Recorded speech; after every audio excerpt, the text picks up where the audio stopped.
FM.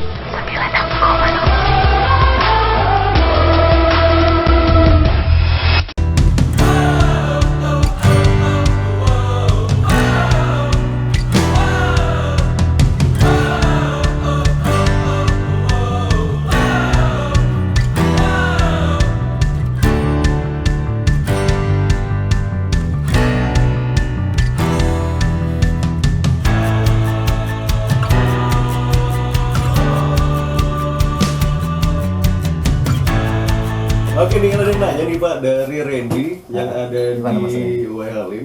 Mau nanya Pak, gimana tanggapannya soal anak-anak sekolah yang diliburkan tapi malah pergi ke warnet? Waduh. Wah, ayo Randy, selamat sore. Sore. Selamat mendengarkan di Sonora ya. Iya. Ya, selalu stay tune di 96,0 FM. Mantap.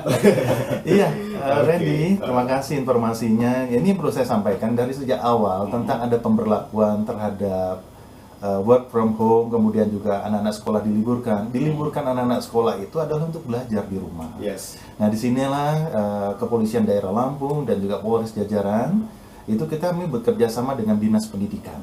Oke. Nah, Dinas Pendidikan di sini tentunya ya termasuk anak kami pun juga seperti itu ya. Ya artinya walaupun dia belajar di rumah, tetap kita melakukan pengawasan. Inilah yang perlu adanya suatu sinergitas yang betul-betul. Artinya jangan sampai waktu yang yang sudah harus lebih bagus stay from home atau work from home. Yes. Ya kan sudah banyak ya kita lihat di Itali, ya kan di Spanyol, di mana-mana ya. Iya. Ya sampai orang itu benar-benar bahkan ini intinya jangan sampai disia-siakan. Keberadaan di luar itu sudah dijelaskan bahwa dalam maklumat Kapolri itu untuk kepentingan tertentu jangan sampai bermain game online. Aduh. Nah, ini bahaya. Nah, itu yang berhati karena juga bagaimanapun juga ini sampai berkerumun ya, kita sudah harus sosialisasikan juga.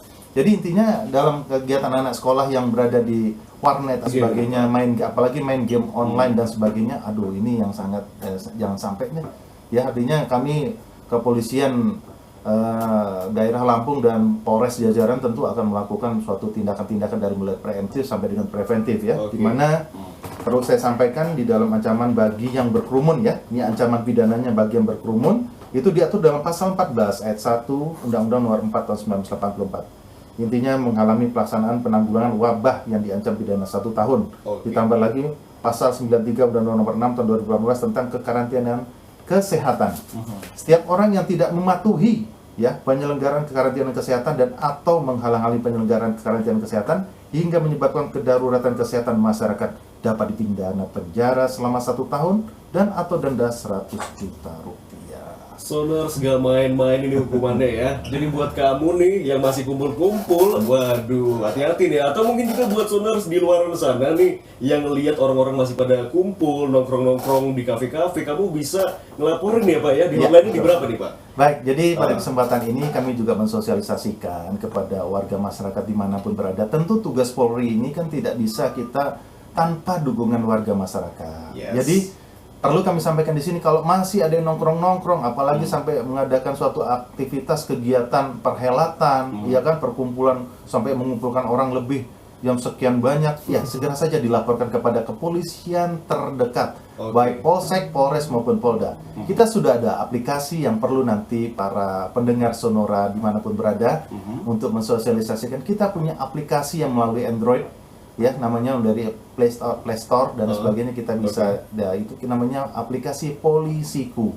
Polisiku Ya. ya. Dan yang kedua adalah call center bebas pulsa 110. Dapat dilaporkan apa saja kejadian yang memerlukan kehadiran polisi di tengah-tengah warga masyarakat agar masyarakat bisa terlayani sebagaimana simbol ataupun tugas kita adalah sebagai pelindung, pengayom dan pelayan masyarakat. Sebagai pelindung dan pengayom masyarakat, keren banget. Tapi kalau misalkan lewat Instagram, lewat DM bisa Pak? Instagram Polda Lampung mungkin? Ya silakan, maupun nanti bisa gitu masuk ya? di Humas Polda Lampung ya. Oke. Ya silakan saja di Instagramnya maupun di media sosial Polda Lampung sudah ada tuh.